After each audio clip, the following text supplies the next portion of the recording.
recesión que la siguió después de la Gran Depresión de los años 30 es la que más impacto ha tenido y la más relevante, y todavía no sabemos en qué va a terminar. Probablemente termine mucho peor de lo que ha sido hasta ahora, eso lo voy a explicar después. Y yo creo que es fundamental, ¿por qué? Porque cuando uno discute en defensa de la libertad con nuestros amigos colectivistas, siempre le dicen, pero mira, el desastre que generó el capitalismo. Entonces se utiliza este argumento de que la crisis financiera causada por el capitalismo, la codicia de los banqueros, etc., es una justificación para incrementar el tamaño del Estado. Que el capitalismo en rienda suelta, que la libertad de las personas conduce a estos desastres. Porque al final, cuando decimos el mercado condujo a la crisis financiera, lo que estamos diciendo es las personas actuando libremente, persiguiendo sus fines, respetando los proyectos de vida ajenos, generaron un desastre. Eso es lo que estamos diciendo. Y eso no es así. Yo lo que les quiero explicar en esta charla y lo que les quiero, ojalá dejar lo más claro posible, y ustedes lo van a poder ver en el libro, uno de los libros que recibieron es un libro que escribí yo al respecto, que se publicó en Estados Unidos hace poco tiempo y que lo publicamos en Chile el año 2011. De hecho, Rolf Lüders lo presentó, que estuvo con ustedes aquí. Lo que yo quiero explicar es que la crisis financiera no tiene nada que ver con el libre mercado. Que el fundamental factor que causó la crisis financiera es la intervención del Estado. En este caso vamos a enfocarnos en Estados Unidos, obviamente. Entonces, Ian lo anticipó, el marco teórico que yo he elegido para esto y que a mí me parece el más razonable y el más aplicable es la Escuela Austríaca de Economía, que la voy a explicar también, al menos en esta materia, en este aspecto. Y creo que si ustedes quieren entenderlo por su cuenta y quieren meterse más profundamente, tienen que hacerlo a través de Hayek. Pero les advierto, sobre todo a los hombres de esta sala, no me refiero a Salma Hayek. Con Salma Hayek pueden aprender de otro tipo de curvas, pero no sobre las curvas de la economía. Sino que me refiero a Friedrich Hayek, von Hayek, y a Ludwig von Mises, harto más aburrido. O sea, entre esto y esto son los sacrificios que tenemos que hacer a veces los intelectuales. Pero bueno, ¿cuál es básicamente la teoría que explica en el ciclo de negocio de la Escuela Austríaca de Economía? Lo voy a tratar de explicar de manera muy, muy sencilla. Nosotros, y para eso hay que entender el rol del dinero. El dinero es un medio de intercambio, fundamentalmente. Tiene otras funciones, es unit of account, es medio de intercambio, como les decía, conserva valor y por lo tanto tiene diversas funciones. Pero en este caso, la función más relevante es que es un medio de intercambio. La gente siempre dice, mira, pero si estás gastando mucha plata o tienes mucha plata en la economía, significa que hay más riqueza en la economía. La gente confunde, las personas suelen confundir dinero con riqueza. El dinero no es riqueza. Esos pedazos de papel, euros, dólares, pesos, no son riqueza. La riqueza es lo que ustedes pueden adquirir con ese dinero. Nadie quiere tener 150.000 millones de dólares en una cuenta con los cuales no puede comprar nada. No sirven absolutamente de nada. Entonces eso es lo primero. El dinero expresa bienes reales, o se supone que debería reflejar demandas sobre bienes reales que se han producido en la economía. Entonces cuando ustedes ahorran, y se expresa obviamente en dinero, ustedes tienen X millones. En el caso de Guillermo Caballese son harto más que en el de todos nuestros ahorros juntos. Pero cuando ustedes tienen muchos millones ahorrados en la cuenta bancaria, lo que están diciendo en realidad, yo no es que tenga $1 millón ahorrados. Lo que están diciendo en realidad es yo tengo derecho a reclamar bienes y servicios que se han producido en la economía real por la cantidad de $1 millón, que están, de acuerdo al mercado, evaluados en $1 millón. No sé, 3 Ferrari, una buena casa aquí en Reñaca, cosas así. X cantidad de kilos de manzana, si ustedes quieren. Entonces, esto es importante tenerlo presente. Entonces, ¿el ahorro viene de dónde? Del subconsumo. El subconsumo. Ustedes trabajan y si se gastan todo lo que producen, no pueden ahorrar. Así de sencillo. Para ahorrar, una parte de lo que ustedes produjeron tiene que salvarse. Es decir, tiene que no ser consumida. Esto es como supongamos un agricultor que siembra todos los años 10 hectáreas de trigo y supongamos que tiene dos alternativas. Una, o se junta con todos sus amigos y hacen flor de fiesta de pan y se comen todo el trigo con todos sus amigos panaderos, y por lo tanto no va a tener para sembrar el año siguiente. Súper lógico. O el tipo, esto lo estoy simplificando al máximo, o el tipo consume una parte de ese trigo para poder sobrevivir, el resto lo ahorra, y en ese caso tiene para sembrar nuevamente el próximo año y eventualmente sembrar una superficie mayor. Entonces, al sembrar una superficie mayor y cosechar el próximo año, él va a incrementar su cosecha y por lo tanto va a ser aún más rico. ¿Ya? También podría prestar una parte de ese trigo, en fin, en eso vamos a entrar ahora. Entonces es muy importante entender esto. ¿Por qué?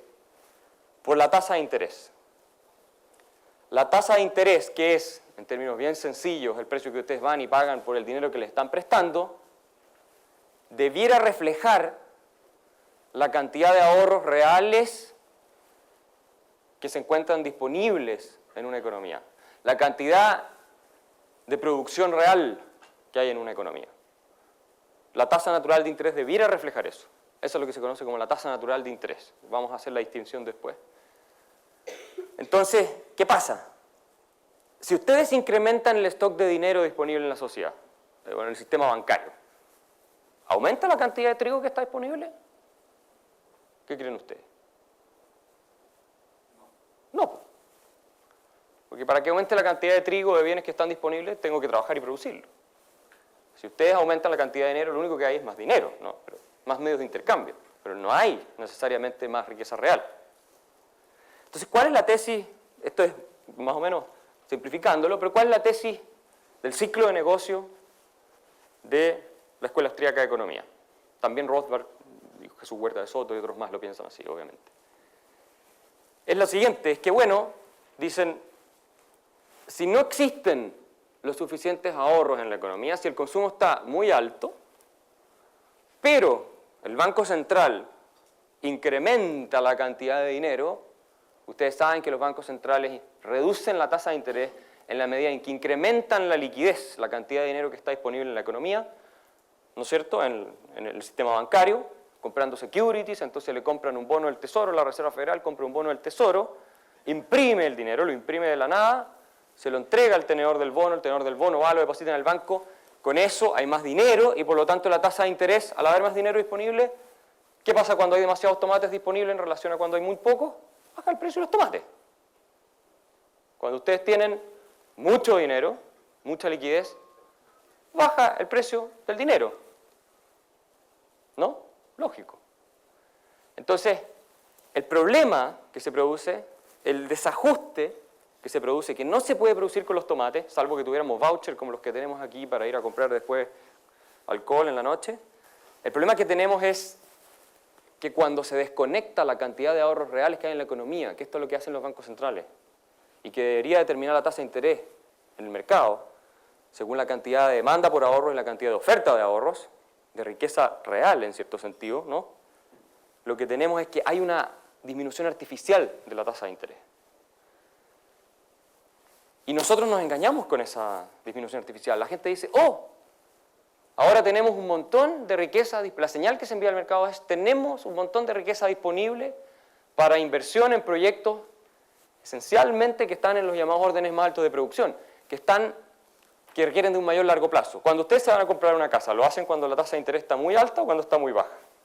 Esperan que la tasa de interés está baja porque la inversión en una casa es una cosa que se va a pagar a 30 años, ¿no? Es una hipoteca, entonces ustedes esperan tener la tasa más favorable. ¿Qué ocurre? Que cuando se baja, como digo, artificialmente la tasa de interés, los inversionistas reciben la señal de que hay más personas ahorrando, o de que hay no más personas, sino que hay más ahorros disponibles. No es por número de personas, pero hay más ahorros disponibles para financiar esos proyectos de inversión durante X periodo de tiempo. Entonces, el cálculo de rentabilidad se hace, y la tasa de interés es fundamental en el cálculo de rentabilidad en los proyectos de inversión. Pero esos ahorros no han aumentado realmente, la gente sigue consumiendo igual y probablemente con una disminución de tasa de interés el consumo también va a aumentar. Entonces ustedes tienen por un lado los inversionistas que están pidiendo parte de estos recursos para invertirlos en proyectos de inversión, bienes de capital, etc. Y por otro lado tienen a los consumidores que no han reducido su consumo. Entonces la economía empieza a ser estrangulada por ambos costados. Y lo que se produce con estas señales, que son falsas y producto de la manipulación monetaria, es, bueno, esto es lo que produce básicamente la impresión de dinero, es lo que produce la burbuja. Aquí tenemos, no sé si les suena conocida la cara, es una caricatura de Bernanke. Cuando se reduce la tasa de interés, se reduce de esta manera. Literalmente. Se imprime dinero y se pone a disposición a través del sistema bancario. Y se produce esta burbuja. Entonces, la burbuja por definición es algo insostenible. Y es insostenible porque, como les digo, no hay la riqueza real para respaldarla. Ludwig von Mises tiene un ejemplo que les va a aclarar todo. Ludwig von Mises dice, cuando el inversionista empieza a construir, supongamos una casa, o los inversionistas empiezan a construir una casa, o el arquitecto que empieza a construir una casa, si el arquitecto cree que tiene un 40% más de recursos, de materiales, de ladrillo, de madera, de clavos, en definitiva, de todos esos materiales necesarios para la casa, que los que realmente tiene el diseño, el plan de la casa que va a construir, va a ser muy distinto que si supiera desde un principio que tiene un 40% menos de ladrillos, de piedra, de lo que necesite para construir la casa.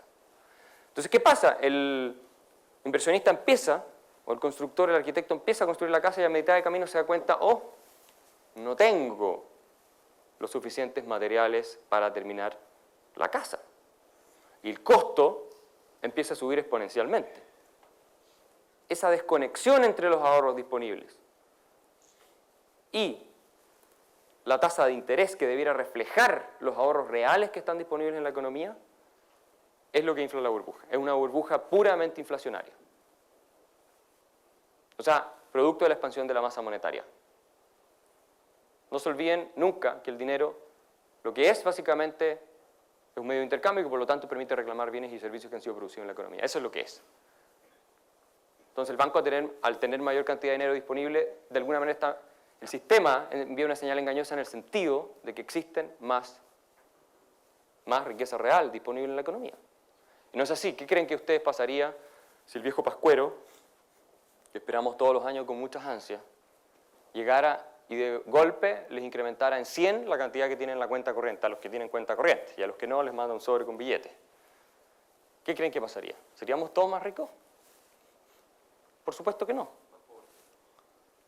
Seríamos más pobres. Bueno, ahí viene todo el problema de la inflación, que Rothbard lo explica muy bien, ¿no? Los primeros que llegan con la nueva plata a comprar son los que se hacen de los bienes y servicios a precios preinflacionarios, y los que vienen después van sufriendo las consecuencias de un menor poder adquisitivo, porque la demanda aumentó, los precios se fueron al alza, y los que vienen después entonces tienen que pagar más, y por lo tanto su dinero pierde valor. Entonces, ¿qué ocurre después? Este es un cuadro de Van Gogh, Men in Sorrow se llama. Mi juicio refleja muy bien lo que ocurre, usé una cosa más metafórica, luego de que revienta la burbuja. Lo lógico es que venga una depresión, o una recesión, si ustedes quieren. Y muchos banqueros terminan así. Y muchos proyectos inmobiliarios, dueños de inmobiliarias, que cometieron todos sistemáticamente el mismo error, en eso que se llama clúster de errores. Y Lionel Robbins, profesor de la London School of Economics, lo llamó clúster de errores, en que todos se equivocan de repente simultáneamente. ¿Y por qué? ¿Por qué se equivocan todos al mismo tiempo?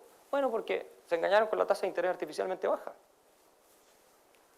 Entonces, luego viene la fase, luego de la orgía del crédito, viene la fase de la limpieza del sistema, en que todas estas malas inversiones, como las llama Mises, se empiezan a depurar. No es que existan sobrecapacidades inutilizadas, como dicen los keynesianos, que lo que hay que hacer es imprimir el dinero, reactivar la demanda agregada para que las 150 millones de casas extra que se hicieron en realidad encuentren una demanda y la economía se reactive. No es así. Lo que pasa es que se invirtió, se distorsionó la estructura de producción en la economía. Se empezó a hacer muchas más casas que la que las personas realmente estaban en condiciones y dispuestas a financiar. Y se distrajeron un montón de recursos de otras áreas a el sector o a sectores que no eran necesarios en ese momento. Entonces, lo que hace la recesión, esta es la tesis de la Escuela de la Economía Austriaca, es limpiar el sistema de todos estos excesos del crédito y restaurar la sanidad. Esto es algo que ustedes lo han experimentado cada uno en persona, algunos antes de ayer, cuando ustedes toman mucho en la noche y después están curados o ebrios y se van a acostar.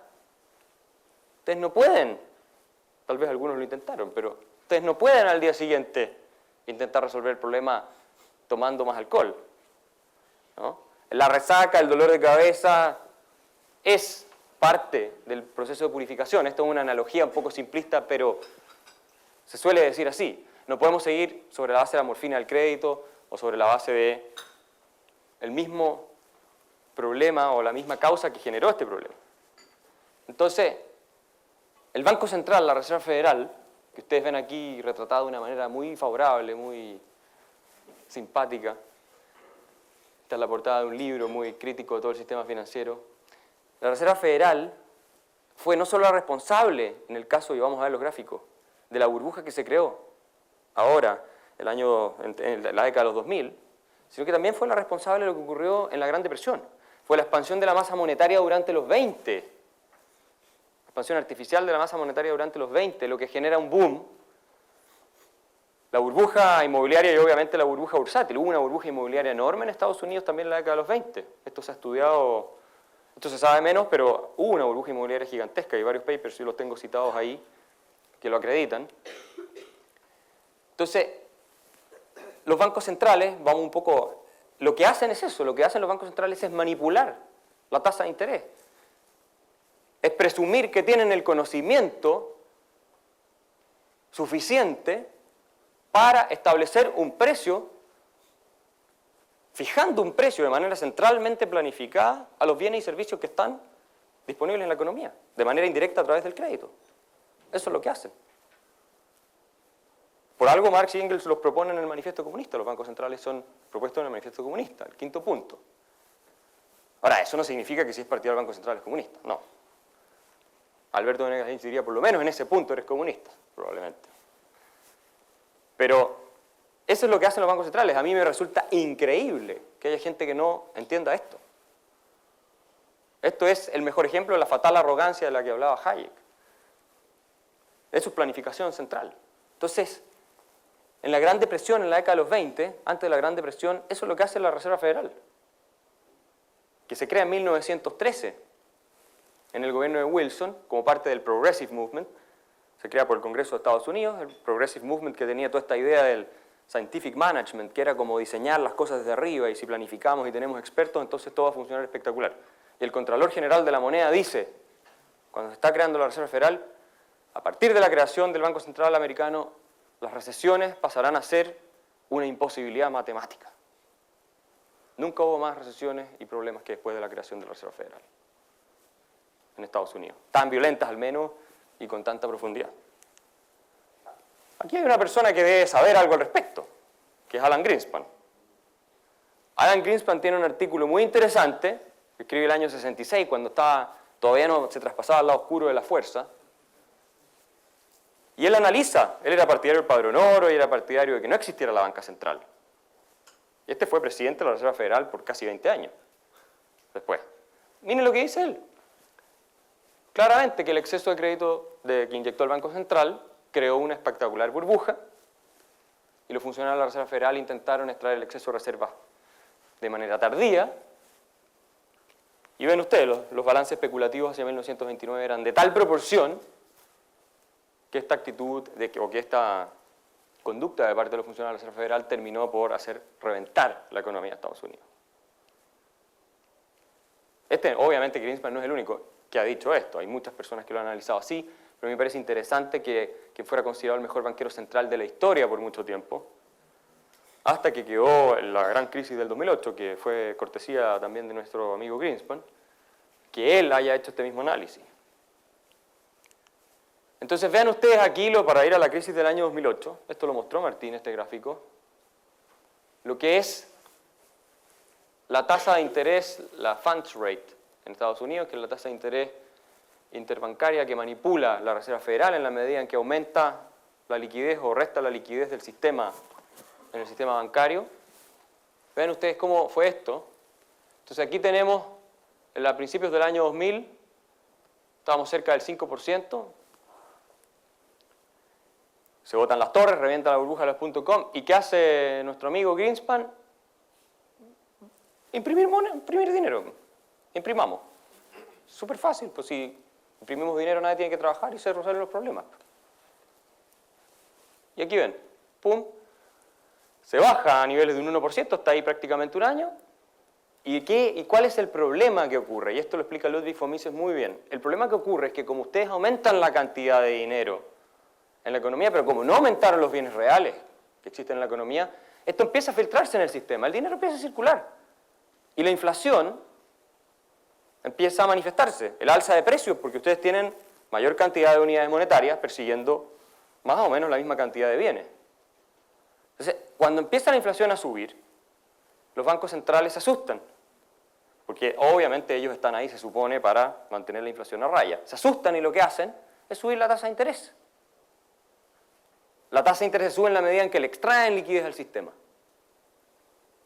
Entonces esos bonos que tienen ahí, del Tesoro de Estados Unidos, el caso más emblemático, o lo que más se usa para esto, ellos en lugar de comprar, cuando compran, imprimen y entregan dinero de la nada, bueno, salen a venderlo y retiran dinero del sistema.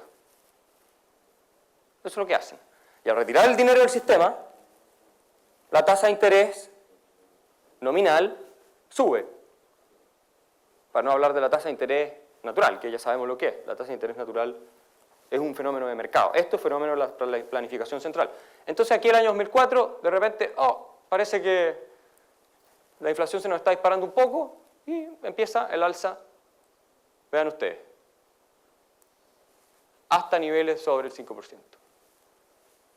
Aquí se produce un plató, se mantiene ahí. ¿Y qué pasa aquí? ¡Pah! Revienta la burbuja. Reventó. ¿Por qué? Porque cuando sube la tasa de interés, cuando el Banco Central sube la tasa de interés, está exponiendo o se está acercando a la realidad de mercado. Lo que está diciendo, ¿sabe qué? No tenemos tantos ahorros disponibles para financiar tanta inversión y tanto gasto. La verdad es que no los tenemos. El precio de esos ahorros, por lo tanto, es más alto que lo que nosotros le dijimos desde un principio.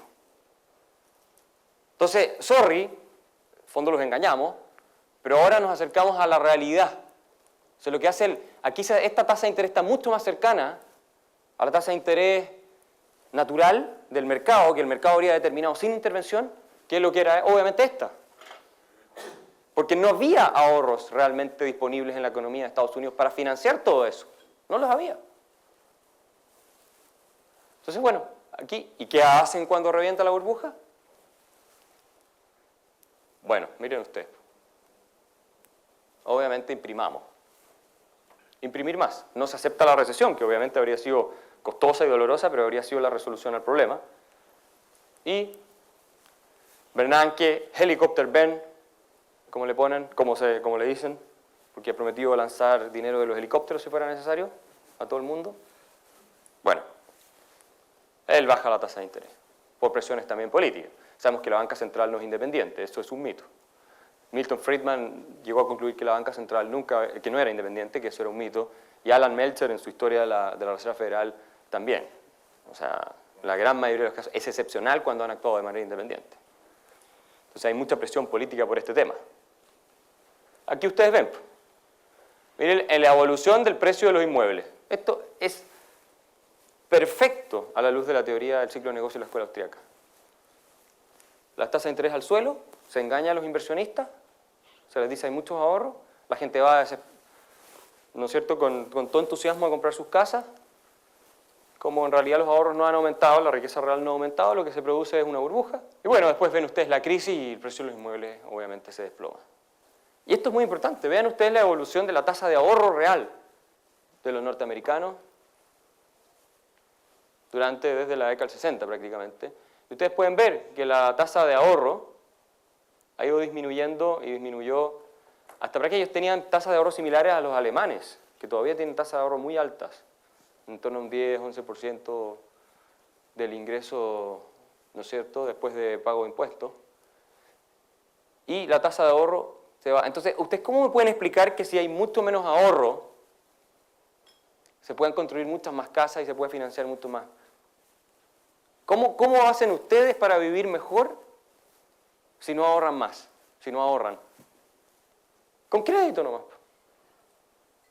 Pero el problema es que ese crédito no es que lo ahorró el vecino y el vecino te lo está prestando. No, el crédito Es papelito que se ha creado en el sistema bancario y en el sistema de la Reserva Federal. Y te lo están dando. Entonces no hay riqueza real y esto también se refleja en un déficit de cuenta corriente enorme que tuvo Estados Unidos desde la década de los fines de los 70 en adelante. Esto es lo que yo llamo el Homo consumidoris, que es la nueva etapa en la evolución humana. Después del Homo erectus viene el Homo consumidoris, que no sería posible sin este sistema perverso y no de libre mercado que tenemos hoy. Digo perverso porque desestructura lo que es el funcionamiento de una economía, absolutamente. Y ustedes son los que pagan el precio y les voy a explicar cómo. Entonces aquí ustedes tienen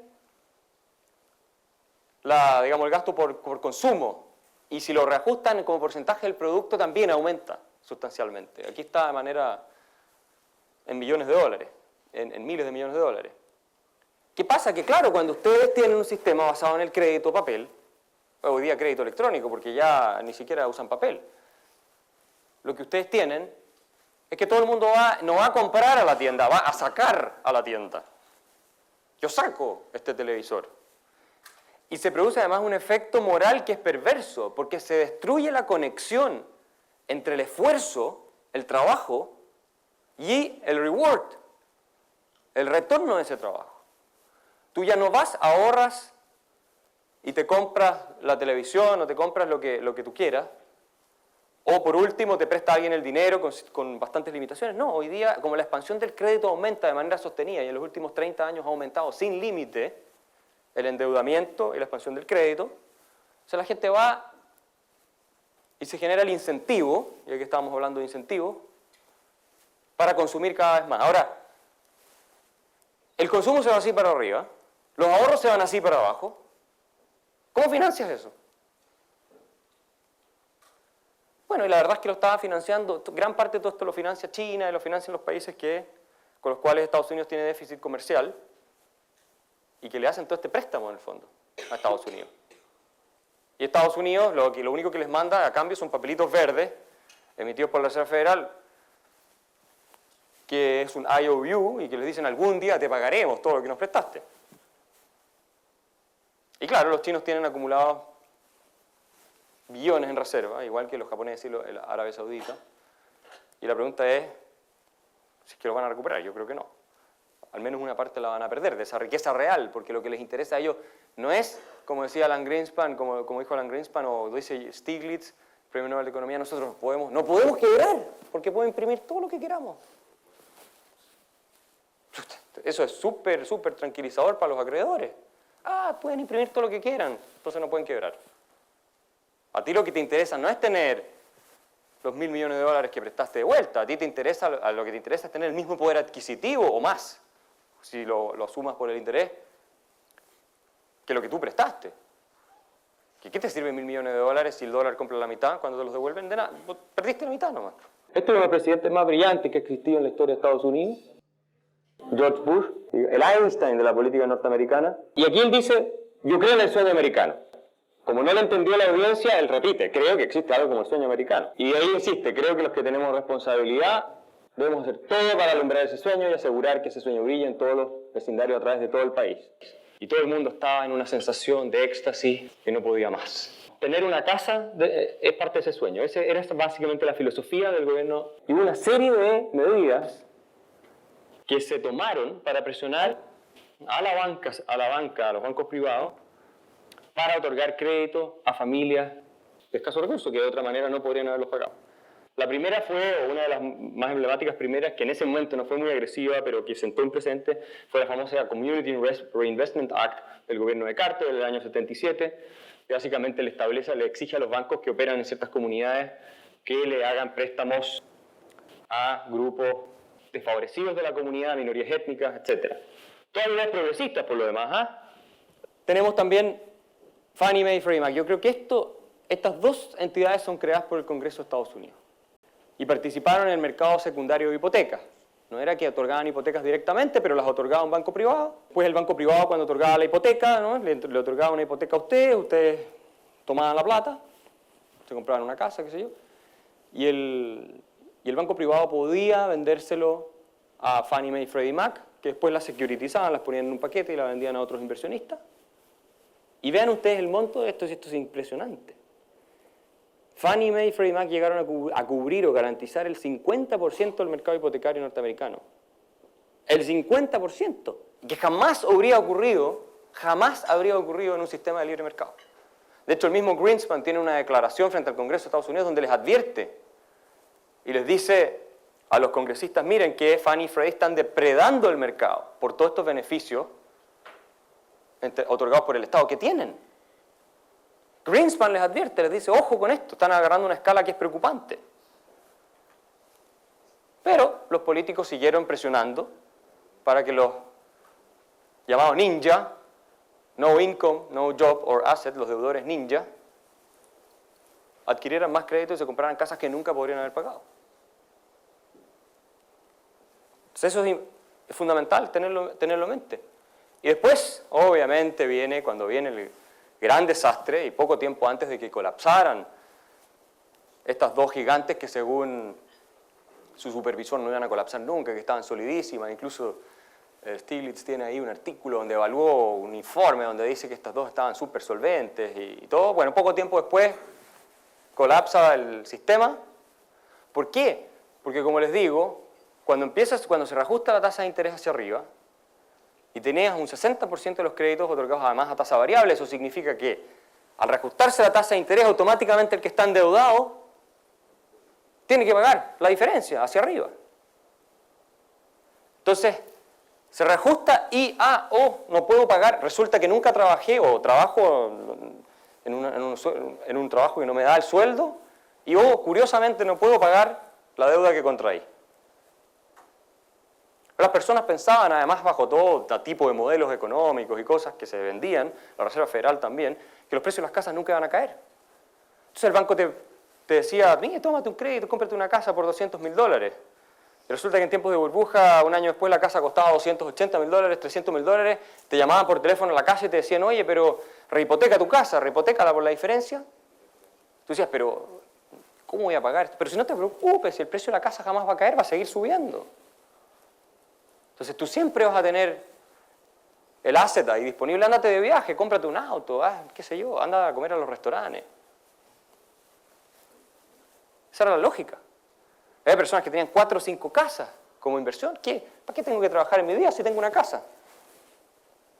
Si es pura ganancia de capital. ¿Y qué pasa? Que cuando llegan los bancos y la gente no puede pagar, empiezan a rematar las casas, empiezan los foreclosures. Y los bancos se encuentran con que las casas, los inmuebles estos, en la realidad, en el mercado, valen mucho menos que lo que tenían registrado en sus libros. Y por lo tanto tienen que hacer la pérdida. Como los bancos operan con un sistema de reserva fraccional, con mucho apalancamiento, digámoslo, entonces, claro, al poco andar, se comen el capital propio y están todos quebrados. ¿Y cuál es la reacción del gobierno norteamericano cuando esto ocurre? Eso lo dice todo.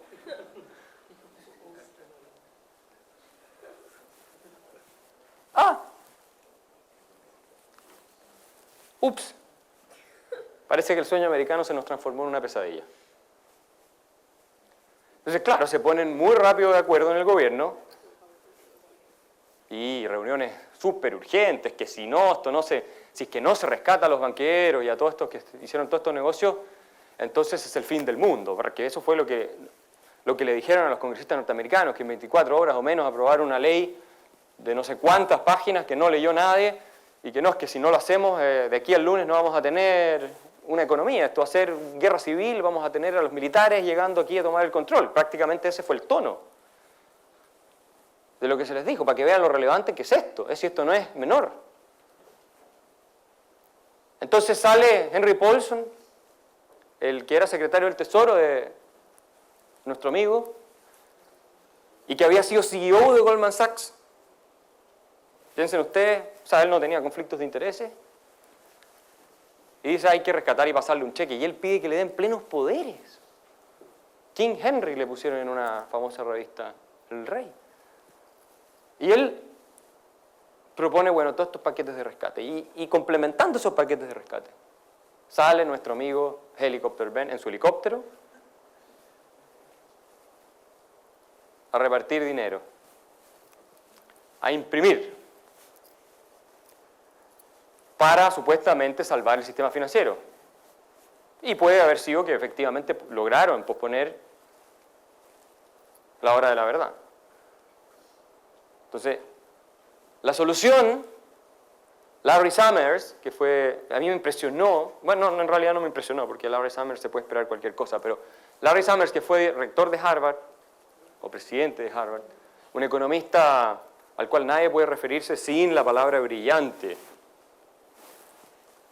en su referencia, Larry Summers dice, qué curioso es esto, dice, pero es así esta paradoja de que tengamos que resolver un problema que aparentemente fue causado por el exceso de crédito y el exceso de endeudamiento con más crédito y con más endeudamiento.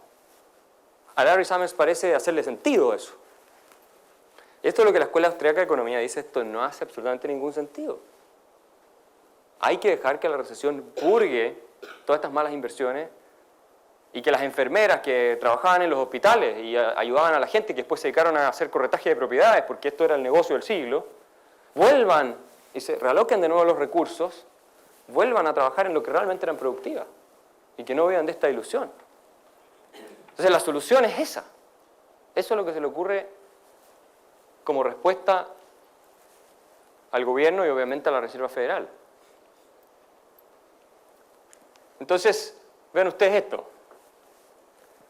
Aquí está, desde la creación de la Reserva Federal prácticamente, la monetary base, que es el dinero en su forma más líquida, en Estados Unidos. Ustedes ven que aquí la cosa anduvo ya más o menos estable, y aquí en los 70 se empieza a disparar. Esto es porque Richard Nixon, a mi juicio, porque Richard Nixon se deshace del padrón oro el año 71. ¿Para qué? Para poder imprimir y financiar los gastos de la guerra de Vietnam y los programas del Estado de Bienestar. Y cuando le toca a Helicopter Ben, él, vean ustedes, triplica la base monetaria, imprime más, por decirlo en palabras muy sencillas, en 3 años o en 4 años que lo que habían impreso sus predecesores en 97 años previos de existencia de la Reserva Federal. Ahora hay algunos que dicen sí, pero en realidad si tú lo ves mirado por M3 o M4, lo que tú vas a ver es que ha decaído la cantidad de dinero disponible en el sistema bancario. Bueno, eso también es cierto, y por los acuerdos de Basel y todo lo demás que ha obligado a los bancos a recapitalizarse, pero la verdad es que esto, a mi juicio, ha fluido a los mercados, y la evolución explosiva que ustedes han visto en los precios de los commodities, por ejemplo, desde la crisis financiera hasta ahora, desde el año 2008, tiene que ver con que todo este dinero impreso, o una parte al menos, va a las bolsas, va a los commodities. ¿Y quién se beneficia con esto? Las élites que están en control de este dinero. El poder adquisitivo que pierde uno cuando se genera esta inflación de la masa monetaria siempre lo gana otro. Si yo tengo una máquina impresora de billetes en mi casa y les digo a todos ustedes ahora vamos a Reñaca, aquí a Viña y comprémonos todas las tiendas. Yo tengo una máquina impresora de billetes. Nosotros no necesitamos trabajar. Nosotros vamos, compramos todo lo que encontramos. ¿Y qué es lo que estamos haciendo? Estamos confiscando, expropiándole al resto parte de su trabajo, sin haber entregado nada a cambio, porque ustedes, les expliqué, el dinero es un medio de intercambio. Tú solamente tienes derecho a adquirir algo en la economía, en un libre mercado, en la medida en que tú has hecho una contribución a cambio. O alguien hizo una contribución que te transfirió, el dinero que transfirieron tus padres porque trabajaron y se ganaron el dinero. Si tú tienes una máquina para imprimir billetes, obviamente lo que tú estás haciendo es confiscar al resto. Esto es como en el juego del Monopoly. Si yo llevo billetes escondidos de otro juego, lo hice una vez con mis hermanos, los quebré a todos, y vas y los gastas, obviamente tú vas a terminar siendo el más rico. Y le vas a haber arrebatado a los otros su poder adquisitivo. Ahora, el Monopoly no es un caso de libre mercado, obviamente, pero es más o menos la idea, ¿no? Y esto es, a mi juicio, extremadamente peligroso. Aquí tienen ustedes la deuda del gobierno federal en Estados Unidos. La deuda que hoy día ya supera el 100% del producto. Esto sin contar las unfunded liabilities, que son todas las obligaciones sociales que los políticos prometen para salir reelegidos y que son ya de 7 veces el producto, o por ahí. Esta es la deuda del gobierno federal, y ustedes ven que de nuevo en la década de los 80 o los 70 empieza a dispararse, a mi juicio también, porque el padrón oro, esto es algo que Greenspan también analiza muy bien, como no está el oro, no hay un ancla a la emisión de moneda, como no hay un ancla a la emisión de moneda, entonces el crédito puede expandirse muy fácilmente, y por lo tanto el endeudamiento de los políticos, o de los gobiernos, y el endeudamiento de los privados también. Y aquí tienen ustedes, miren cómo ha aumentado esto, que obviamente en términos de producto también es así. Digamos, la curva del vez no es tan, pero es sustancial.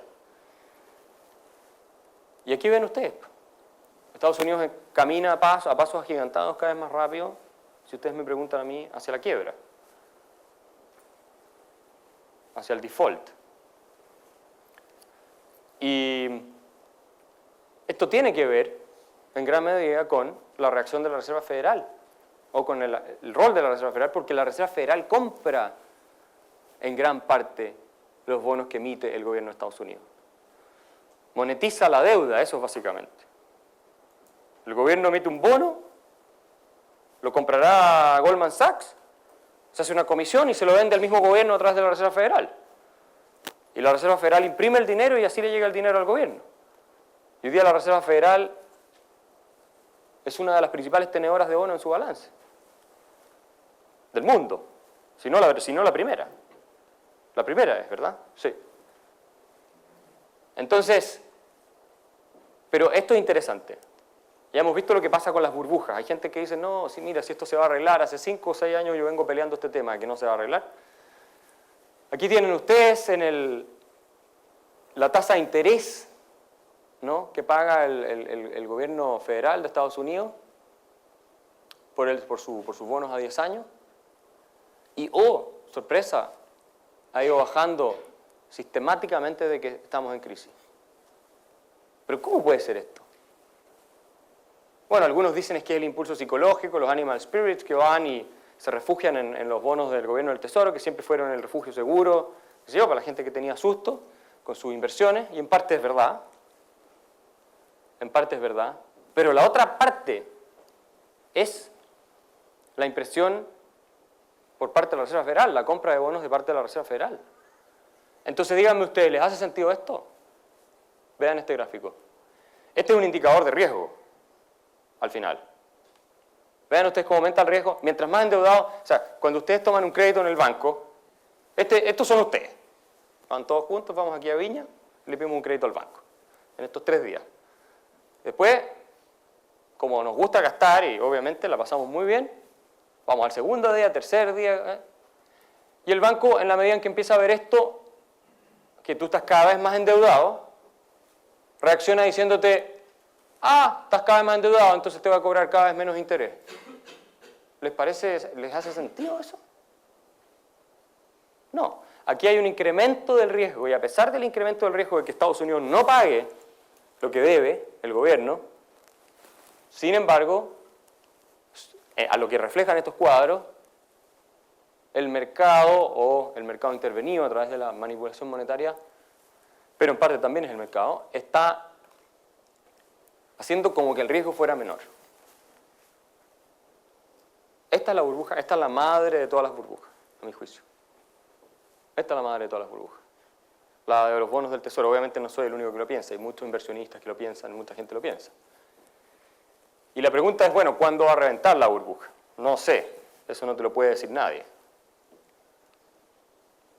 Lo que sí se sabe es que cuando reviente esta burbuja, o que puede partir por el tema en Europa, que puede partir por el mismo problema que tienen los norteamericanos, en fin, cuando los mercados digan, el gobierno de Estados Unidos parece que no nos va a pagar lo que realmente nos debe, se deshacen de sus bonos, automáticamente la tasa de interés se resetea hacia arriba, todo el sistema resetea hacia arriba la tasa de interés, y el endeudamiento se hace mucho más caro para los norteamericanos, para el gobierno, no tiene cómo financiarlo, y tiene que decir, no podemos pagar.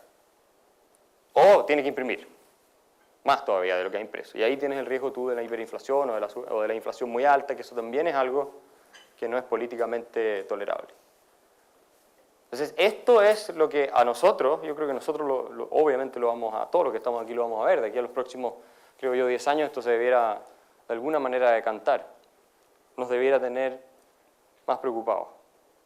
Sin todo el problema que hay en nuestros propios países y lo que hay en Europa, que también es muy grave. Entonces, esto es lo que Ludwig von Mises llama el crack-up boom, cuando tú tienes una crisis de moneda. Total, los argentinos tienen experiencia en estas cosas. Tenemos varios amigos que nos podrían contar historias de terror. Y básicamente lo que ocurre es que el dinero colapsa, el dinero deja de funcionar. Este dinero construido por la inteligencia política, porque el dinero papel no es un dinero que ha evolucionado espontáneamente en el mercado, como si lo fueron el oro y la plata, y los commodities. El dinero papel es algo que los gobiernos fueron ganando de a poco, hasta que lo pudieron imponer y con eso controlar y explotar a sus ciudadanos indirectamente.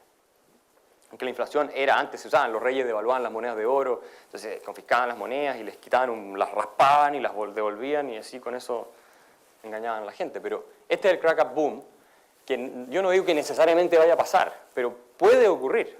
El dólar ha perdido un 95% de su valor desde la creación de la Reserva Federal el año 1913, habiendo tenido por 100 años un valor, salvo en la guerra civil, qué sé yo, pero un valor estable.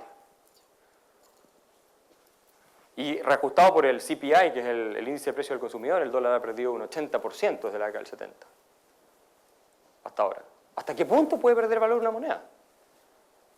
Y por eso ustedes ven ahora cada vez más intentos entre muchos académicos que están preocupados por cómo volvemos a una especie de padrón oro o algo que sea un sistema distinto. Pero esto es lo que puede pasar. Efectivamente, déjenme mostrarles algo. Esta es la República de Weimar, pasó en Alemania. Piensen ustedes, para que vean que en la historia no hay nada inevitable.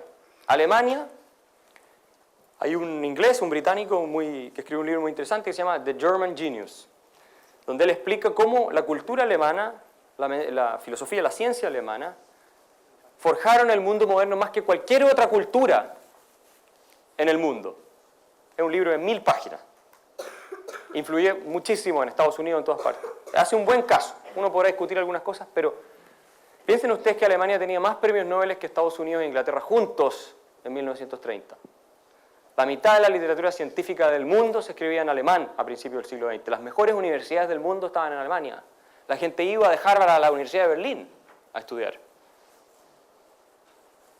Miren lo que pasó en Alemania, un país avanzado, industrializado, una de las potencias intelectuales, científicas y obviamente también culturales. Esto es la República de Weimar. Esto es lo que la gente gastaba para comprar un kilo de pan. Ahí claramente existió el famoso crack-up boom, en que el dinero perdió absolutamente su función, se destruyó completamente. Tenemos casos más recientes, Zimbabue, por ejemplo, es uno, donde el presidente Mugabe, la hiperinflación del presidente Mugabe llevó a que los zimbabuenses fueran a buscar pepitas de oro primero ahí a los esteros en las colinas para hacer intercambio, porque el papel estaba botado, nadie lo aceptaba, y después empezaron a asumir el dólar americano, y al final, de facto, el dólar americano reemplazó en el mercado al dólar zimbabuense. Y los zimbabuenses hoy día transan en dólares americanos, porque obviamente el dólar americano todavía retiene más valor que el dólar zimbabuense. Y el gobierno obviamente vino después y lo decretó como la moneda de curso legal para poder aplicar impuestos y todo lo demás. O sea, una dolarización de la economía, pero que fue producto del orden espontáneo del mercado, no fue un decreto del gobierno. Yo compré este billete en Serbia. Estuve dando una charla en Serbia hace un par de meses. Y en una plaza yo iba caminando y me encuentro con una señora. Ustedes saben, Yugoslavia tuvo episodios de hiperinflación. Bueno, la foto es mala, la saqué con mi iPad y la verdad es que... Y ella tenía una serie de billetes de la hiperinflación de principios de los 90 en Yugoslavia. Y tenía uno de la hiperinflación de la República de Weimar. Esto dice, traducido al español, 10 millones de marcos. Había unos de 1000 millones de marcos. Pero esto dice 10 millones nomás de marcos. Imagínense si usted hubiera tenido 10 millones de marcos del año 60, sería millonario. Pero esto eran los 10 millones de marcos de la década de la República de Weimar, de la inflación, de la hiperinflación. Y no compras nada con eso. Los niños lo usaban para jugar y las mujeres a veces, o muchas veces los tiraban en la hoguera para poder hacer fuego, en la estufa. Entonces no es menor este tema, esto ha pasado muchas veces con el dinero papel. Se le atribuye a Voltaire haber dicho que el dinero papel siempre retorna su valor intrínseco, cero.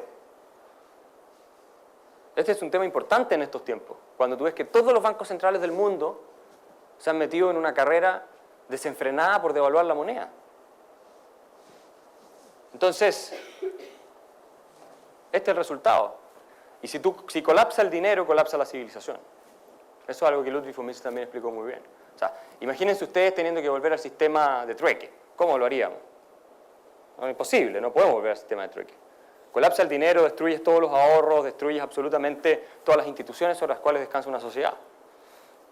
El dinero permite, es una de las piedras angulares del surgimiento de la sociedad compleja. Entonces, vamos a pasar más ya a la conclusión.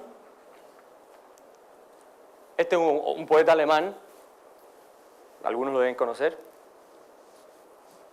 y la conclusión que tú puedes sacar de la crisis financiera del 2008, como de muchas otras obviamente, que fue, yo diría, casi enteramente, no enteramente, pero en su mayor parte, el producto del intervencionismo estatal, con esta cosa del sueño americano, con esto de que hay que darle a las minorías de menores ingresos, y obviamente hubo un montón de corrupción entre Wall Street y el gobierno, eso es innegable, que se benefició de esto en gran parte, pero este voluntarismo de muchos intelectuales, el problema también del public choice que se produce, de los que están metidos en esto, que se benefician, pero es todo basado en una filosofía. Todo esto al final termina derivándose de una filosofía, que es la que se instala en Estados Unidos a principios del siglo XX con el Progressive Movement, y que Franklin Delano Roosevelt,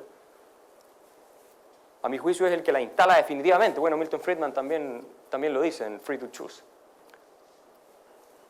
Y este es el problema. Este es el problema que tenemos en todas partes. Que lo que ha hecho siempre el Estado un infierno sobre la tierra es precisamente que el hombre ha intentado hacer de él su paraíso. Y la verdad es que el Estado, como decía Bastiat, no es más que esa gran ficción en virtud de la cual todo el mundo intenta vivir a expensas de todos los demás.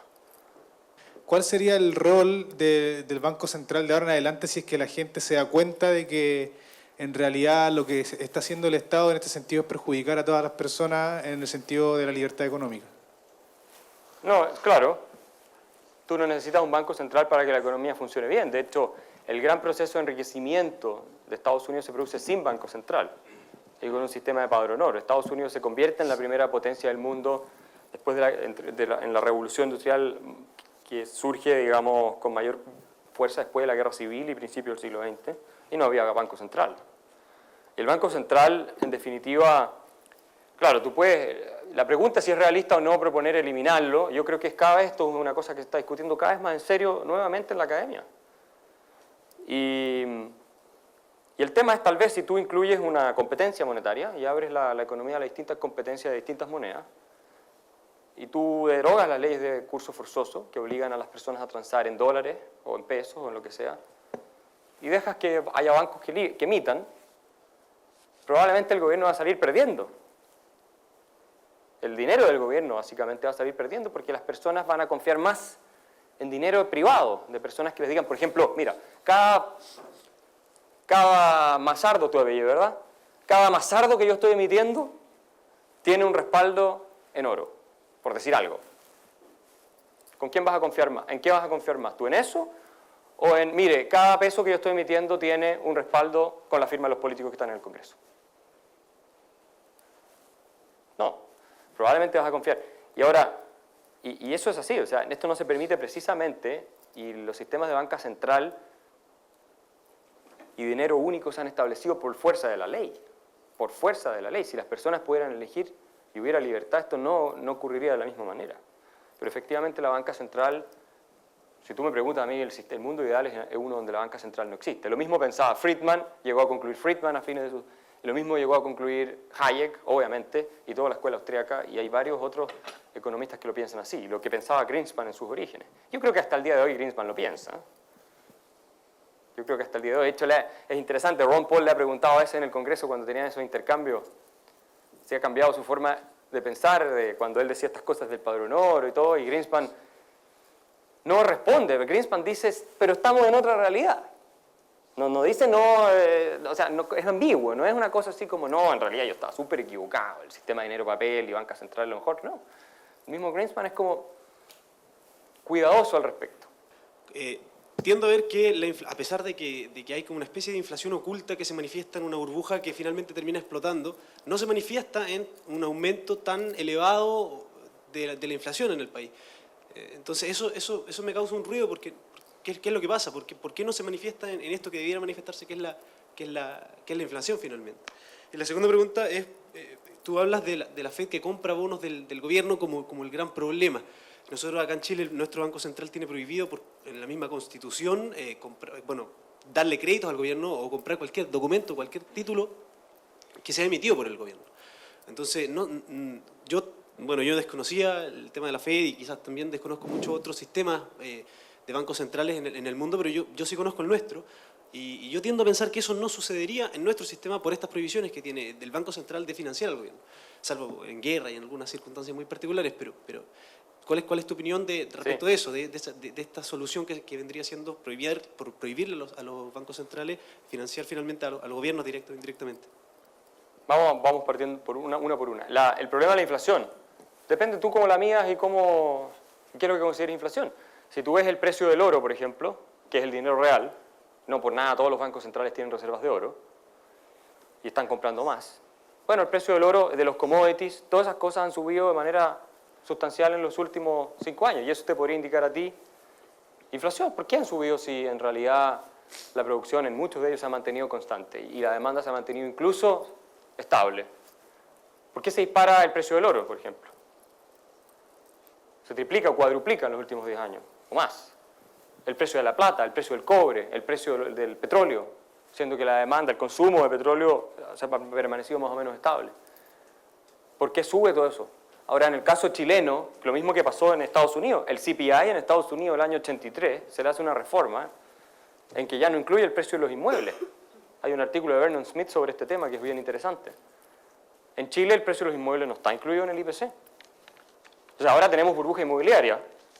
En Chile, creo yo por lo menos, fui uno de los primeros en decirlo, me dijeron que estaba loco, y ahora salió Sebastián Oerza a decir lo mismo, y ahora el Banco Central chileno está diciendo, ojo, que hay riesgos en el sistema financiero. No dice que hay burbuja, pero dice, ojo, que puede haber riesgos, hay evolución de precios que están por sobre los promedios históricos.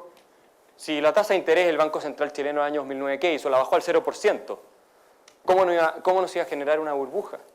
Pero el Banco Central chileno puede ser verdad que no compra papeles directos del gobierno, pero compra todos los instrumentos emitidos por privados. Que quiera o que digamos que la ley le permite, que no es menor. O sea, en el fondo no es cómo el Banco Central hace este tema. Lo que importa es la habilidad que tiene para expandir o reducir de manera más o menos arbitraria la masa monetaria y la tasa de interés. Y el Banco Central, acuérdate, en la crisis del 98 en Chile se le criticó mucho por haber subido las tasas de interés de manera muy alta y haber hecho quebrar a todas las pymes y todo. Entonces, en Chile fue eso.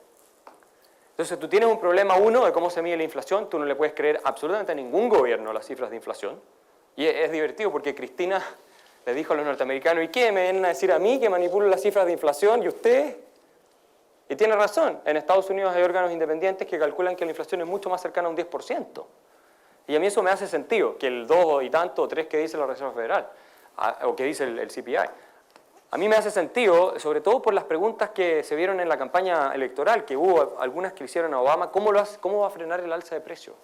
Le preguntaron. O sea, la gente lo está sintiendo. Entonces, y no hay una buena razón para decir, estos productos entran en la canasta, estos no. Y lo demás son otras técnicas, yo las tengo explicadas en el libro, que usan la técnica de sustituciones y hedonics, que es una vergüenza, que, bueno, si tú compras el mismo computador un año después, pero tiene más avances tecnológicos, aunque sea más caro, los burócratas que calculan la inflación te van a reducir la inflación porque como ellos calculan, no sé cómo, ellos valoran el avance tecnológico y le ponen un precio. Entonces, como avanzó, en realidad eso se debiera restar del precio del computador. Pero eso no hace ningún sentido. Precisamente los aumentos de productividad y tecnología llevan a la caída de precios. Estaríamos cada vez peor si los aumentos tecnológicos y todo llevaran a las alzas de precios. Pero ellos lo restan. Entonces hay un montón de técnicas que se aplican ahí que es bien criticable cómo se mide el tema de la inflación. Y por último, muchas veces no es inmediato el impacto. No es inmediato el impacto inflacionario hasta que esto empiece a circular y todo lo demás. Lo que sí está claro es que si hoy día tú dejaras la tasa de interés flotar a niveles de tasa natural de interés, en Europa, en Estados Unidos, tal vez probablemente en Chile también, tú tendrías una tasa de interés mucho más alta. Por eso los bancos la fuerzan para abajo, la tiran con los bancos centrales. Hoy día en el sistema bancario mundial no existe libertad. El sistema financiero, bancario, no funciona con condiciones de libertad económica y libre mercado. No funciona con condiciones de libertad económica y libre mercado. Eso es lo primero que hay que tener claro. Hay un economista alemán que se llama Roland Bader y él habla de un término que es Geldsozialismus, el socialismo del dinero. Y lo explica muy bien en varios libros. ¿Cómo me van a decir a mí que hay un sistema de libre mercado o de libertad en el sistema bancario cuando tú tienes un banco central con régimen de monopolio, que es el que determina e influye la tasa de interés, sin dejarle mayores marcos de maniobra a los bancos privados para que compitan con tasas de interés distintas? Porque si el Banco Central interviene, puede fijar la tasa de interés en el sistema, primero, eso es lo primero.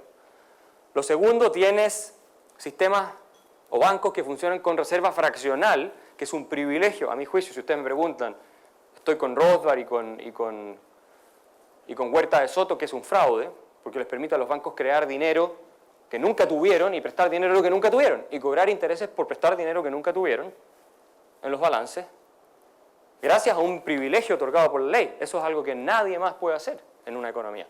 Y por último tienen el famoso lender of last resort, que es uno de los roles del Banco Central, que es que, me fue mal, hice negocios arriesgados, y resultado el Banco Central tiene que salir a imprimir, y por lo tanto para transferirle dinero a los contribuyentes, a los bancos, para rescatarlo. ¿Quién me puede decir a mí que eso es sistema de libre competencia? Si una empresa de autos quiebra, no, bueno, la General Motors es una excepción, la rescataron, pero lo lógico es un pequeño supermercado o cualquier empresa que no sea banco quiebra y no la salen a rescatar los contribuyentes. No, el capitalismo, el libre mercado, es un sistema que se basa que se actúa sobre la base, se estructura sobre la base de la pérdida y las ganancias. Y hay una función social, como decía Mises, de las pérdidas y las ganancias. Cuando un banco o una empresa pierde plata, lo que eso está señalando es que no está satisfaciendo necesidades de los consumidores de manera eficiente, por lo tanto está destruyendo riqueza. O está dejando de crear riqueza que se podría crear. Ejemplo muy sencillo, si ustedes abren un local de hot dogs y le ponen la salchicha, la mermelada, le ponen, qué sé yo, queso, le ponen Coca-Cola, la baten con Coca-Cola y todo, ¿quién les va a comprar el hot dog? Nadie. Porque nadie quiere comerse esa asquerosidad. Entonces, este es un caso bien sencillo, pero ilustra perfectamente la función social de las pérdidas y las ganancias. Ahora, ustedes, si siguen en eso, van a quebrar, porque nadie les va a comprar el hot dog. Y la señal es, mira, tú estás desperdiciando toda esta mayonesa, toda esta salchicha, este pan, la Coca-Cola, la estás desperdiciando, nadie le está dando un uso a eso, nadie lo quiere. Entonces tú quiebras y dejas de desperdiciar esos recursos y por lo tanto dejas de empobrecer a la sociedad, porque en el fondo lo que tú estás haciendo es agarrar todos esos recursos, ese pan y todas esas cosas y tirarlos a la basura al final. Es riqueza perdida. Ahora, pero llega el gobierno, llegan los políticos y te dicen, no, yo creo que tú sigas con tu negocio de hot dogs con Coca-Cola. Entonces te empiezan a subsidiar y te empiezan a rescatar. ¿Y cómo lo hacen eso? La única manera de hacerlo es quitándole una parte de sus ganancias al que está vendiendo los hot dogs, que sí se quiere comer la gente. Entonces le quitan al que sí está satisfaciendo necesidades de manera eficiente y está creando riqueza, y le pasan, y ese es el problema de los bancos. ¿Por qué la Porsche hizo ventas récord este año? Pero, si a mí me están imprimiendo y me están entregando la plata gratis, en carretillas, ¿cómo no voy a comprar un Porsche? Y hay una transferencia, y aquí viene el problema de la desigualdad. Hay una transferencia enorme de recursos de las clases medias y de los más pobres del mundo a las élites que están beneficiándose de toda esta impresión de dinero. Y como liberales no podemos estar de acuerdo con eso. John Maynard Keynes, en Las consecuencias económicas de la paz, lo dice de una forma insuperable, de que la inflación es un proceso que confisca arbitrariamente de manera oculta y secreta, de un modo en que ni uno ni un millón es capaz de diagnosticar. Cuando ustedes van y le echan dinero, digamos, le echan combustible a su camioneta y de pronto el litro de gasolina subió un 30%. ¿Ustedes creen que subió por qué? ¿Por el clima? ¿Por demanda? ¿Porque la oferta es muy poca? Por regla general, esa podría ser una causa, el clima no, pero esa podría ser... No, pero no es por eso. Es porque se imprimió todo este dinero, entró al sistema del mundo bancario, que es financiero, que es donde se maneja, y eso se invierte después en commodities, en futuros y todo. Entonces, cuando viene el campesino de Ruanda o de donde sea, o de Zimbabue, qué sé yo, ustedes mismos van a la bomba de benzina y le ponen combustible, ustedes le están pagando un impuesto. Básicamente lo que están haciendo es pagándole un impuesto a los más ricos del mundo. No, que no son todos, no son los Bill Gates de este mundo, porque no son los que están ahí en ese cuento, son el mundo financiero. Tampoco todos en el mundo financiero, pero una parte de ellos, en el mundo bancario. Entonces, no hay un sistema de libre mercado y una de las cosas yo creo que hay que explicar bien es cómo funciona el sistema bancario, el sistema y el dinero, para entender que esto no tiene nada que ver con un sistema de libre mercado. Y que aquí hay un montón de, obviamente, de injusticias que se producen producto de la manipulación por parte de autoridades políticas. Fíjate que yo conversando con unos economistas libertarios, yo les preguntaba, pero el eliminar la reserva fraccionaria, o sea, significaría posteriormente una contracción significativa del crédito, ¿no? Entonces, ¿qué ellos opinaban de eso? Entonces ellos me responden, es que, o sea, nosotros nos imaginamos, nos dicen ellos, que la economía funcionaría como realmente es y no inflada artificialmente, ¿no? Me pareció una respuesta interesante, pero otra postura libertaria, como por lo menos la de Juan Ramón Rayo, no impide que, o sea, primero se eliminan los bancos centrales, pero dice que debería existir la reserva fraccionaria, lógicamente no tienen privilegios los políticos, pero sí funcionando con un fondo de maniobra positiva, donde ellos se puedan rescatar. Y bueno, yo no sé de dónde saldría la imposición para que esto se cumpla, si saldría del Estado o un planteamiento moral de los mismos bancarios. Pero si yo te pregunto a ti, ¿qué prefieres? O para ti, o tu percepción y visión de cómo funcionaría el sistema bancario, ¿sería como la primera? En este caso, donde el encaje sería 100%, o reserva fraccionaria con un fondo de maniobra positiva. Nosotros tuvimos esa discusión recién, hace 2 días en la mesa. Obviamente que no hay una respuesta definitiva. Yo me inclino a pensar por un sistema de banca libre. Eso es lo que yo me inclino a pensar. En que el Banco Central no existe, que es lo que tuvimos en Chile, fue el sistema más exitoso de la historia de Chile desde que llega Corcel Cenhuila a mediados del siglo XIX. Rolf Luders, que estuvo acá, les explicó, ha escrito bastante sobre eso, se maneja muy bien en el tema. Y entonces la gente decide, y si yo tengo un banco, el Banco Kaiser, y el Banco Kaiser tiene sistema de reserva fraccional, y porque yo guardo solo un porcentaje de las reservas, qué sé yo, y el resto emito, qué sé yo, cheques y lo boto y no lo tengo respaldado, y tú decides invertir en mi banco, bueno, asume tú la responsabilidad y el riesgo. Y si yo quiebro, que no me rescate nadie. ¿Sí? Los bancos también tienen que poder quebrar. Todas las empresas, en todos los rubros de la economía hay empresas que quiebran, en todas. Tenemos en Francia la Peugeot, están problemas enormes, por ejemplo. Los franceses seguramente van a hacer algo para que no quiebre. Además, una empresa, entiendo que es una empresa estatal. Pero en todos los rubros quiebran. Quiebran pequeños comerciantes todos los días, quiebran a veces empresas grandes.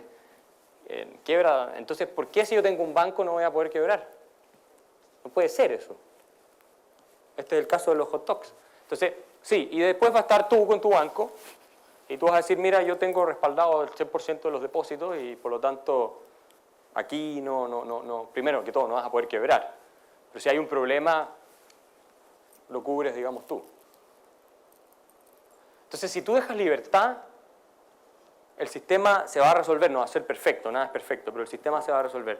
El peor de los mundos es lo que tenemos ahora. A mi juicio es el peor sistema imaginable. No sé si hay un peor, puede que haya uno peor todavía, pero es un muy mal sistema. ¿Qué consecuencias va a tener la guerra de divisas? ¿Qué dimensiones va a tener tomando en cuenta que todos los países quieren proteger al sector exportador y en particular lo que lo que la empezó a generar a nivel mediático por lo menos, que fue lo que pasó en China con Estados Unidos. O sea, hasta cuándo quizás China va a aguantar estar pasando bienes por dinero, un poco lo que explicabas tú en el libro de Ahorrelandia versus Despilfarrolandia. Sí. Es una buena pregunta. ¿Hasta cuándo? Bueno, los chinos ya han ido dejando la moneda china, porque la tenían fijada al dólar, y ellos han permitido que la moneda se aprecie en un par de veces. Todavía no está flotando enteramente libre. Mira, es una buena pregunta. Lo que han hecho los chinos es increíble. Lo que han hecho los chinos es transferir sistemáticamente riqueza de su población y pasársela a la de Estados Unidos a través del déficit comercial que tienen con ellos, del superávit comercial que tienen con ellos, gratis. Eso han hecho hasta ahora. Y el problema que tienen los chinos con Estados Unidos es ese, que los norteamericanos, los chinos devaluaban su moneda. En ese sentido lo que hacían era encarecer los precios de lo que producían los mismos chinos, lo encarecían para ellos al devaluar su moneda frente al dólar, lo abarataban para los norteamericanos porque el dólar era más fuerte, y de ese modo le transferían un poder adquisitivo de los chinos a los norteamericanos, acumulaban enormes cantidades de dólares, llegaban a cambio de esos bienes, y obviamente los mandaban de vuelta y se los prestaban al gobierno de Estados Unidos. Y ellos tienen, no sé, más de $1 billón en reserva. Y por eso ya están diciendo, por favor, no sacrifiquen su moneda. Y toda esta retórica de que vamos a ser duros con los chinos y todo de Obama y que fue de Rumney en la campaña es puro bluff. No pueden ser duros con los chinos, porque los chinos en gran parte le están financiando a ellos su déficit de cuenta corriente. Y a ellos les conviene que los chinos tengan depreciada su moneda, porque eso es lo que facilita toda esa transferencia. El día que los chinos digan, se cerró esta cosa, olvídate, los precios en Estados Unidos se van a las nubes, de todos esos bienes importados. Y si se deshacen de sus bonos, ni hablar. Ahí se resetea la tasa de interés hacia arriba o tiene un impacto sobre el mercado de bonos y bueno, ahí vas a tener un problema enorme en Estados Unidos. Y ese ajuste yo creo que en algún momento va a venir. Sobre todo si la Reserva Federal sigue devaluando la moneda de esta manera. Y con eso terminamos. Muchas gracias. Bueno.